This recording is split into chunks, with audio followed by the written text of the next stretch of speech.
It's the exclusive information you won't hear anywhere else. You bring up the best topics, Michelle. Looking forward to hearing this one and having my blood boil over. You heard it here first with Michele McPhee on 1510 WMEX. Welcome back, Boston. This is Michele McPhee. We are 1510 WMEX, and this is the You Heard It Here First segment. But sadly, this isn't the first time you have heard about this. This is an issue. We have talked about it on this show. And, you know, it's ironic that we have discussed these very same problems that were identified 60 years ago by ARC. These are problems about helping people with any sort of disability get into the workplace, get whatever care they might need. And 60 years ago, this group was founded by a group of families heartbroken over the lack of programs and disgusted with the treatment of disabled youth by society. And 60 years later, there are massive success stories. Here's one. You may have heard it on WBZ. My good friend Joe Shortsleeve is in the studio. That's his old station. He's one of my mentors. Love him. Investigative reporter who has brought so many important stories like this one to light. And I'm grateful that he helped me bring this group into the studio. But first, let's hear about Teddy Wong. Ted Wong just might be Walmart's happiest employee. You'll find him at the Walpole store 27 hours a week restocking shelves, getting merchandise out fast and just so. Perfect. Even when he's sick, he wants to come to work. Ted was diagnosed with Down syndrome at almost 10 months old. His parents immediately started looking for resources and found the ARC of Massachusetts, founded by parents who didn't want their kids marginalized because of disabilities. But you see what it does for individuals when they have a purpose. ARC Executive Director Leo Sarkissian. When they feel good about their role. And that's what we need to have happen for everybody. But attitudes change slowly, which is why every time Ted clocks in at Walmart, he's educating customers and coworkers and debunking a myth that people with similar disabilities can't do the job. It's just the opposite. He's learned the job so well, he could probably train other people. Customers appreciate his energy and applaud Walmart for recognizing it. I think he's a very nice man. He's very nice to everybody that comes and shop in here. Makes us proud. The world is a place that we all get to enjoy. And in the studio with me right now is Leo Sarkissian, who you just heard talking on WBZ about this success story, and another mom who has her own success story, Tracy Atkinson. And welcome both of you to the Michele McPhee Show. What you're doing is so critically important. Very happy to be here, Michelle. Thanks for having us. And I don't think I know a single family that is not affected by this, by having someone with intellectual disabilities, mental disabilities, fit somewhere on the autism spectrum. Every single solitary day, I hear from grandparents who are struggling with maybe raising an autistic grandson or somebody with developmental disabilities, and there's no place to turn. The frustration level, I think, is just as high now as it was when ARC was founded 60 years ago. The difference is, since then, this program has burgeoned into ARC representing 200,000 individuals and their families. It's amazing. So I would love to hear your story, Tracy. Oh, thanks. Thanks. I'm happy to be here. I got involved with the ARC probably about 5 years ago when I was at a talk that Leo gave around services and the funding of services and helping to ensure the continued funding of services at the state level for services that are very critical for individuals with special needs. And I did that. I went to that talk because I have a son who's 22 now, be 23 next month, who was born with a genetic disorder that does manifest itself with severe developmental disabilities. Happiest guy on the face of the earth, but he learns differently and he does require a lot of care. My husband and I learned very, very early on that advocating for our child was necessary, advocating to ensure that he got the appropriate school situation, that he had access to therapies and health and social opportunities, just the things that we all take for granted. And being an advocate is a full-time job. It really is, but be an advocate, be a mom, and then also have a job and have other children. It's really overwhelming. And the kind of network that typically parents access when you need stuff for your kids, you talk to other parents. If you don't have other people who have similar issues as you, it's hard to find access to those resources and understand what's available. So, places like the ARC, provides that kind of access and the networking that parents need in order to navigate the system. And I think that's the difficulty that I hear so often from parents is navigating the system and how impossible it is. We had a guest, and it's funny because she's coming in today to talk about a completely different issue, but we had a guest talk about her son, and navigating the process is exhausting, and they want to wear you down until there's nothing left, and that's why ARC was founded. Yeah. Leo, tell us a little bit about some of the success stories, and I can't wait to hear about your son. Sure, but first, I mean, I think this frustration is what created ARC in the first place. It's funny you mentioned the frustration. I do want to talk about success stories, but I'm going to go with your theme. We are actually kicking off a Supporting Families campaign because of the barriers that families experience, and we're doing it with 3 or 4 other organizations. We're probably going to unleash it in a few days on our Facebook and Twitter posts. We've already been talking about families. And actually, Tracy, you touched on it. The kind of stress that caregivers experience, people don't understand, and think of the average family. And you're alone, because if your son or daughter is in a public school, there's not a network of families. Right. It's you against the system, pretty much, and you don't have... I mean, look, if I didn't know how to do something, I would become incredibly, angry and out of touch, and without any resources, without a network, it's impossible. Great, and I do run into people that are angry, but I also run into people that are amazing, and that are networking with other families and helping them. But we want to get state resources, federal resources to also help the families get the adequate support they need. So some of the things we fought for in the past, like closing down institutions and opening up more community options, we've succeeded in some of those things. Like That's the Fernald great. School, which was a very famous case. We didn't even publicize the closing of that, and I'll tell you why, because it was sort of embarrassing that it took us that long. It was such an uphill fight at a time when there were homes. There were lovely homes built for people to move into. And I can tell you the history of that. We had, in the old days, basically we had 10,000 people in institutions and very few homes. And by the way, that was the only option those families had. Let me be clear. So it wasn't that they did the wrong thing or anything like that. They did what made sense for them. Other families might have had kids in the back rooms somewhere in the house and didn't know what to do, right? In those Listen, days. even if you try your best, sometimes it's just difficult, especially when they become adults. I know for my own sister, she struggles every day trying to get Joshua into the workplace. He spends a lot of time in his room, holed up playing video games, and even if you try to entice him out, it's not something he's agreeable to. It's difficult. And she finally got some support from an ARC-like program. Good. Okay. Yeah, and that's one of the things about supporting families. On the institution side, where we succeeded, we have now there's 12,000 people living in community homes of all types with different kinds of supports. Now the question is, there's 18,000 people that are on the what's called Department of Developmental Services caseload that have intellectual or developmental disabilities. Of those, maybe 9,000 get some kind of support, and even that isn't necessarily adequate support. And again, we're talking about a situation like you just described, or a situation where someone's helping someone go to the bathroom, and that's enough, right, to do. But then, like you mentioned, sometimes they have to fight in schools because people are being tough. And imagine, that's so silly, because if they get the right help at schools, they're going to be less costly, the individual, for support services as adults. The more training you get, the earlier. I was at an IEP for a relative just the other morning, and I kept saying to them, we got a window here for the 7-year-old. He's turning 8. Let's take advantage of the window. Let's work on it now. And I think that's the kind of theme school systems need to embrace. I get it. It costs money. They're nervous about their budgets. But the flip side is, aren't you nervous about 50 years of budgets as they become adults? It's so funny, that IAP acronym. I mean, I'm more familiar with DOJ, FBI, CIA, but this IAP acronym has become such a buzzword for everybody who has a kid in a public school. I mean, what was your experience, Tracy, with your son, Michael? Difficult. We ended up suing the school system where we were to get services for Michael.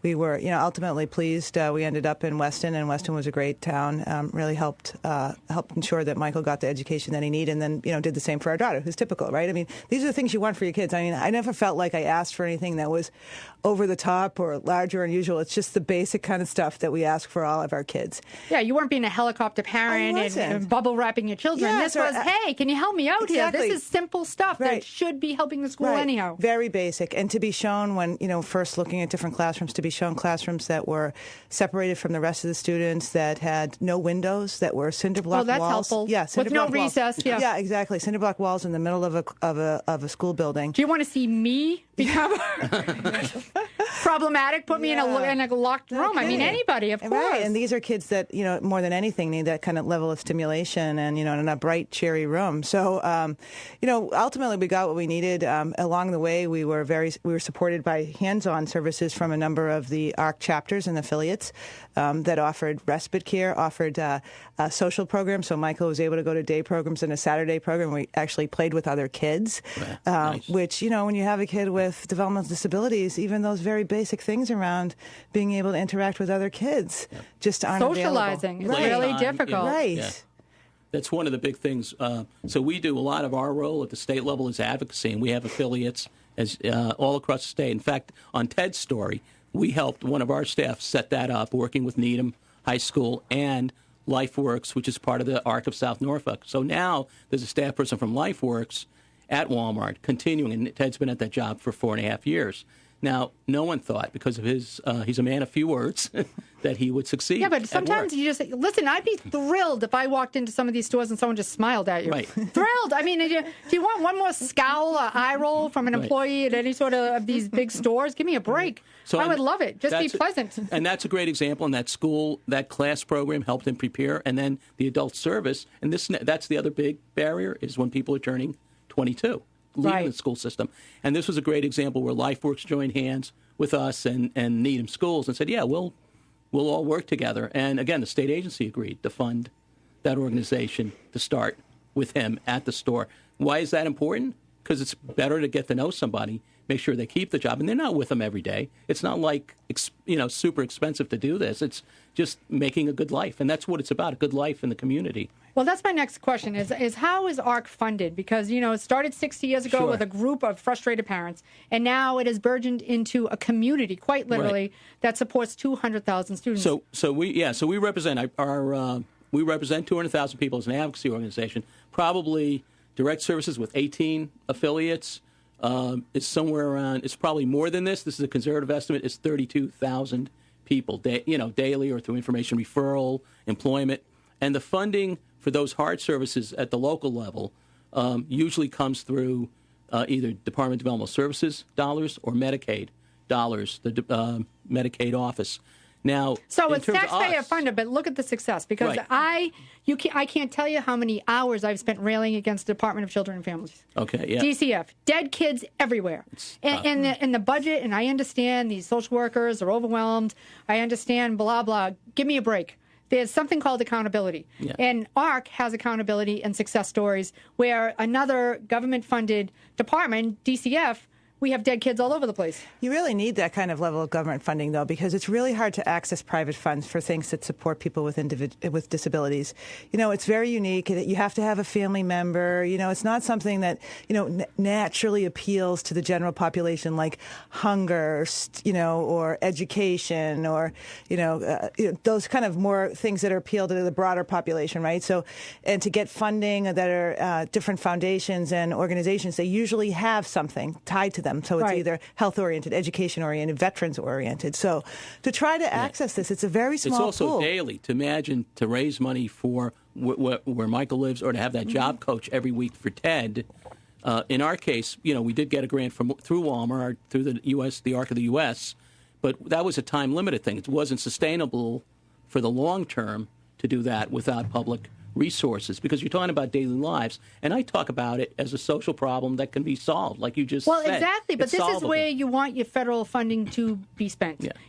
I want my tax dollars going into a program like ARC, where there is genuine accountability and success stories. You can point to the 32,000 people that you deal with on a daily basis individually. Right. You can point to the Teddy Wongs who are making people smile at a Walmart, and your son Michael, who is able to socialize with people on a Saturday. And that's what this is supposed to be about. It's supposed to be about making sure that my nephew Joshua is not sitting in his bedroom playing video games all day, but instead he went skydiving with a group of one of these advocacy groups. And that's what matters. And I think that's the experience you must have had with your son Michael as well. Right, I did. Today, you kind of navigate through all the systems that you need to do, and you worry. from the day our son was born, we've worried about what was going to happen to him when he got older. Future. Yeah, and turning 22. So I joined the board when that day I tracked down Leo. I joined his board, and it's actually probably been closer to 8 years. Yeah. Joined his board, kind of insisted that I join his board. Hey, we talked, and you shared some of your experiences when we met at State Street, and we sat down, and I said, wow. I said, you've got, just the right in terms of values and, just the attitude. And that's but what not we need. Every kid has a mom like you. Yeah. And that's one of the biggest obstacles. Right. Well, a lot of people, maybe you just don't have you don't have the know-how, you don't have the understanding, you don't have the support from your own family to even enable you to do those kind of things. So, we feel very lucky. We're Bostonians, from forever. So our family and our extended family is here. So we're really lucky to be able to access that. Michael, today, I have to say, I'm so thrilled. He's last year he moved into a brand new home that is in Westwood that's actually maintained and administered by the LifeWorks, which is an affiliate of the Arc of South Norfolk.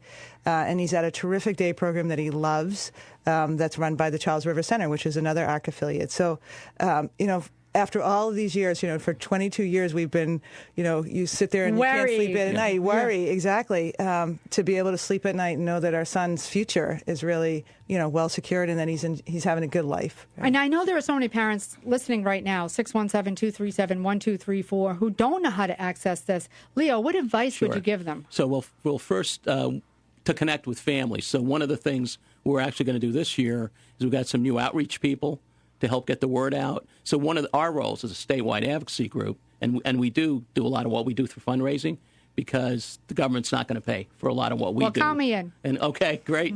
And one of the things we want to do is sort of change the way we have resources, like everything from how does your son become eligible for services to here are the key Medicaid programs. And we have fact sheets, but we want to make them even easier to read. But then, as you said, there's sometimes situations where families are overwhelmed.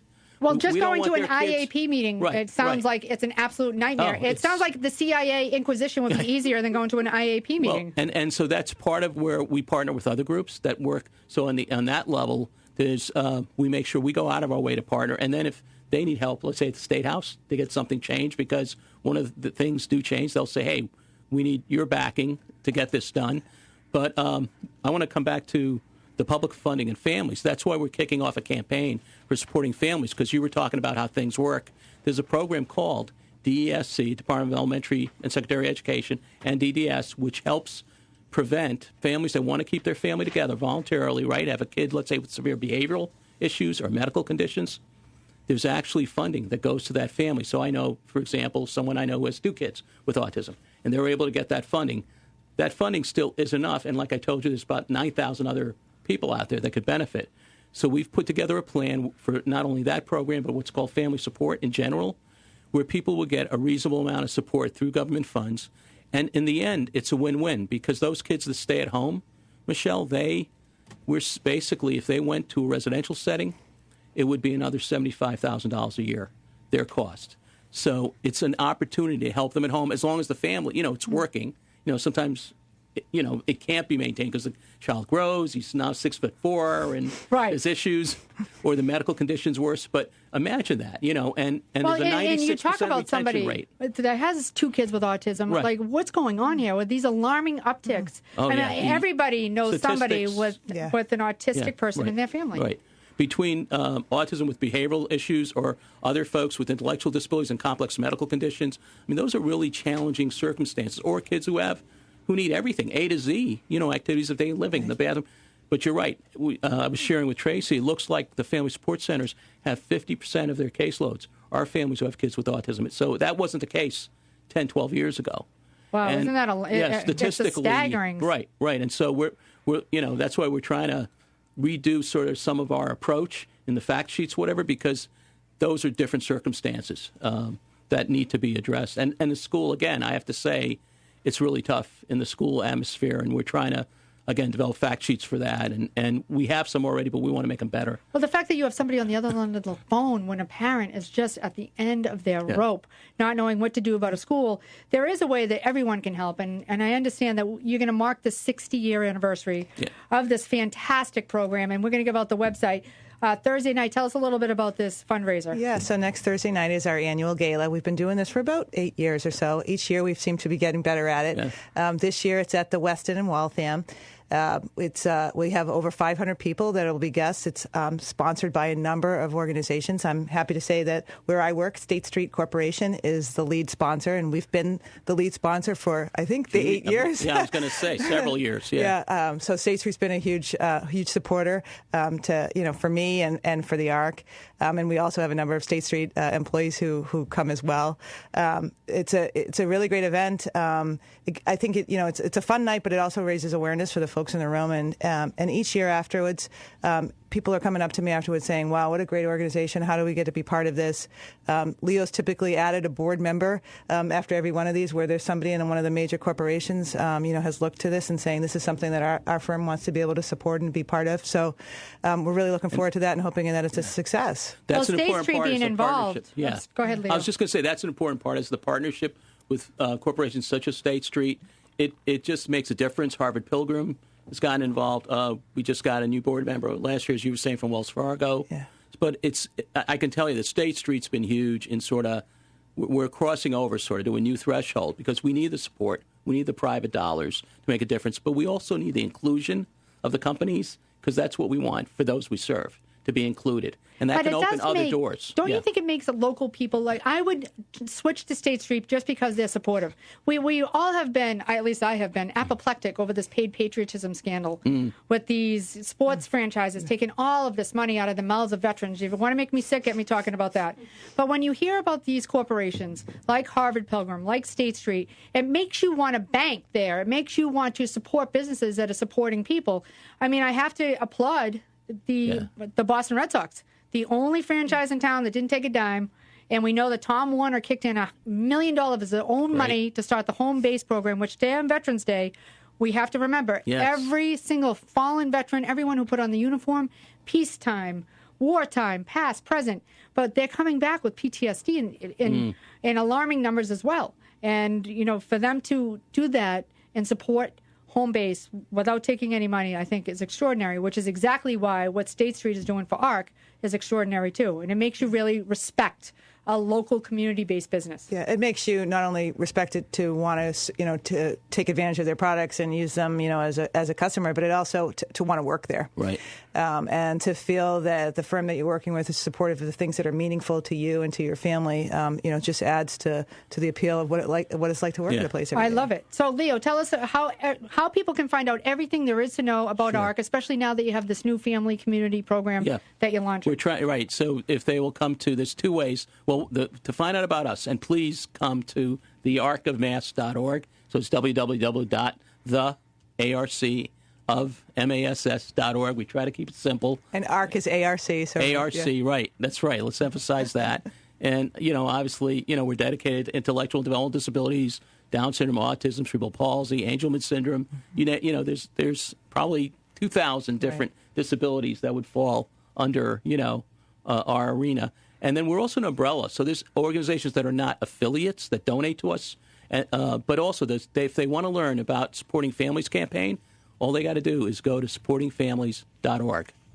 So we got an easy website with the 4 organizations, and we're going to add organizations to this. We really, believe it's the next chapter, helping families that are out there, and then we go from there, and you're bringing us on the air like this, Michelle, is so important. But I'm hoping we'll get new partners. I mean, State Street's been critical in building the partnerships for us, and I think that's what we need to really succeed. And again, it's solvable. If we can get people jobs, if we can get people connected, we can make a huge difference. And you are going to make a big difference. If you want to find out more, you can go to my Twitter page, which is at Michelle with 1L, MCPHEE. I just tweeted out the website, which is the Arc of Mass, which is arcofmass.org. And there is information about next week's gala. There is all the information you might need. If you're one of these parents that I talk to all the time that is simply struggling, this is a place where you can go.